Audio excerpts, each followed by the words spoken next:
I was asked in a recent interview for, I believe it was for a website called Ginger Nuts of Horror, which is run by a fine chap named Jim McLeod. I'll leave links to it and the interview below.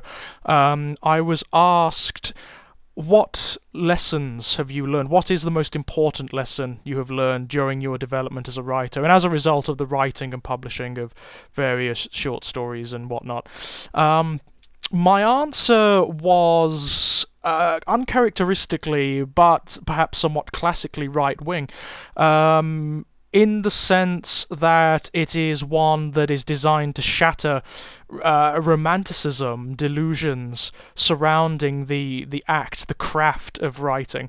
There is an artistic element to writing, and that is absolutely certain. That is the initial surge, the inspiration, the enthusiasm and the passion, the outpouring that is essential to the process. But one thing that I have learned is that inspiration is cheap. What I mean by that is that although it is one of the elements of humanity that I regard as the most ascended, the most beautiful and graceful aspects of our species, it's also one of the least rare. It's less rare, in fact, than childbirth, than the spawning of new consciousnesses, which is, statistically speaking, not a rare thing at all, not a rare or special thing at all. It happens all the time. It's a biological phenomena that just happens to happen all the fucking time. But the act of being inspired, of having ideas, of something enthusing you, some image or sound or concept occurring within your mind, within your imagination.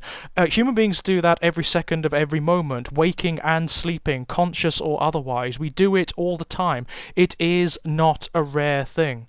What makes the difference is the ability, the will, and the determination to sit down and make something of that inspiration, to express it somehow, to make something beautiful out of it, and to work at it and work at it and work at it and fail and fail and fail and fail and loathe what you do, to loathe it, to hate it, to excoriate yourself, and to realize why, to use those failures as stepping stones to greater things. That is a very important lesson, because it demonstrates what you're letting yourself in for when you sit down to any particular kind of craft. And it doesn't matter what it is. If you set yourself up on a kind of pedestal, I suppose, or on a particular path, if you say to yourself, I am an artist, I am a craftsman, I'm a painter, I'm a drawer, I'm a comic book writer, I'm anything, I'm any of these things, you are setting yourself up for a lifetime of excoriation, of self-autopsy. In many respects, you are going to be revealing to yourself and to other people the most intimate details of your inner workings, more so than if you had published some dry documentary piece of nonsense like a journal or a biography. Those are meaningless. Those are just white noise. I did this, I did that. Who fucking cares? They are more contrived, far more contrived and far more romanticized, and tell you so much less than if that person sat down and told you the stories that are in their minds, the characters that they project and conceive inside their own heads, the ideal states that they create for themselves, the ways they imagine themselves as they'd like to be or as they wouldn't like to be, as the case may be. That tells you more. So as a writer, as a movie maker, as an artist, you are putting bits of yourself out there that are so intimate, even lovers may not have access to them, even surgeons may not have access to them, even the person who does your autopsy when you're finally cold and on the slab may not have access to them.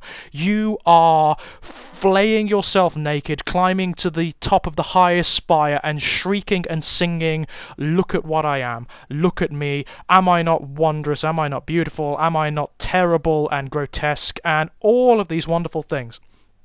And this is what you're setting yourself up for. It is a hard thing to do. It's a hard thing to do because once you start down that path, you will never stop. It will become essential to your emotional and psychological well-being. It will parasitically make itself part of your self-definition, and you need to let it do that. You need to keep it up. You need to keep doing it regardless of what circumstances occur. If you truly want to do it, if you are truly what you proclaim to be, if you're an artist, if you're a musician, a songwriter, if you create stories, it won't be any sacrifice. Believe me, it won't. It won't be any sacrifice when your friends phone up at such and such a time and say, "Oh, we're going out," and you say, "Oh, well, I'm sorry, I can't come because I have this deadline and I have to finish this story. I haven't done my so many pages yet. I haven't sat down and done my practicing yet." It won't be any sacrifice. If it is, then maybe it's a case of looking at your priorities. Maybe it's a case of looking at what you truly want to do. Do you really want to do this? Are you really a writer? Are you really an artist? Or are you just someone who likes the idea of being a writer or an artist? Do you do it? That's the point.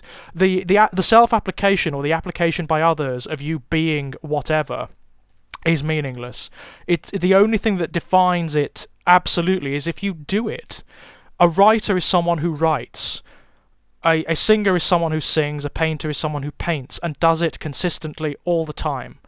All the time. You have to develop a habit, or what is called a habit, meaning that you have to do it consistently. You have to do it every day.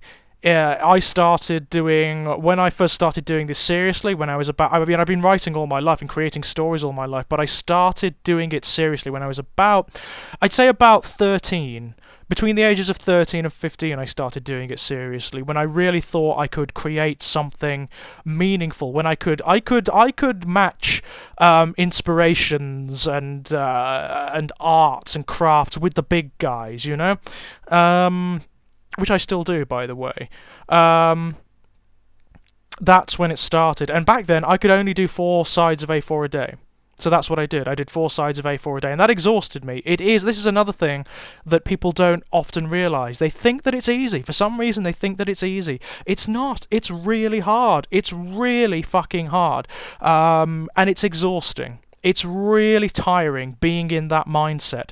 These days, because I've been doing it for so long, and because I've trained myself to do it for so long, because I've done it consistently and consistently and consistently, I do 10 pages, I do 10 sides of A4 a day, sometimes even more than that.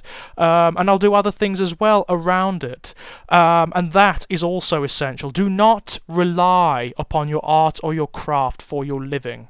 That's another trick, I think, and I think it's also a trap that people fall into. They think that they're going to be J.K. Rowling. They think, thanks to the input of popular media, that they're going to be Stephen King or that woman who wrote the Twilight Saga. It's not going to happen. Statistically, it's very unlikely to happen, and nor should you wish it to. The only reason you should wish for that kind of exposure, that kind of notoriety, is so that people will read the stories. That's all that matters. That's all that should matter. Whether people want to consume what you've created and what happens to them as a result. This is the thing. It's what happens to people when they're exposed to your work that interests me, and that should interest all of us. It should not be about making a living. It should not be a job, or even a vocation. It should be something that you do because you want to move, you want to unsettle, you want to disturb, and you want to inspire others in their turn. You want to get inside of people's heads, inside their souls, and you want to touch them more intimately than any lover, surgeon, rapist. Take whatever euphemism, metaphor you like. You want to touch them more intimately than any of them, because you want to change their minds. You want to change the state of their consciousness. You want to take the presumptions that inform consciousness, that inform personality, and twist them around, break them down, piece them back together into new configurations, and make them something new. That's what you should want as any artist, quite frankly. If you don't want to do that, if you just want to console, if you just want people to walk away from your work feeling exactly the same as when they came to it, then don't bother. don't fucking bother, because it's a waste of your time and it's a waste of theirs as well.